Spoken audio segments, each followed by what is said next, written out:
दुनिया की हर ज़ुबान में ऐसे अल्फाज मौजूद होते हैं जिससे हम लोगों का शुक्रिया अदा करते हैं।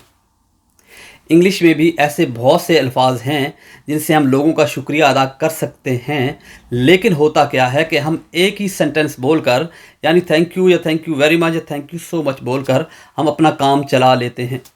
काम तो चल जाता है, लेकिन इसके बहुत सारे मुख्तलिफ तरीके भी मौजूद हैं। तो आज हम देखेंगे कि वो कौन कौन से तरीक़ों से हम शुक्रिया अदा कर सकते हैं, वो कौन से अल्फाज हैं। तो आइए देखते हैं और पढ़ते हैं और सीखते हैं।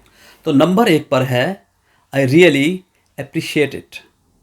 आई really appreciate it. I really appreciate it. Number 2 पर है it meant a lot to me. It meant a lot to me. It meant a lot to me. It meant a lot to me. Number 3 पर है I can't thank you enough. I can't thank you enough. I can't thank you enough. Number 4 पर है you are the best. You are awesome. You rock. You are the best. You are awesome. You rock. इन तीनों में से कोई भी आप इस्तेमाल कर सकते हैं। नंबर 5 पर है oh you made my day. You made my day. You made my day. You made my day.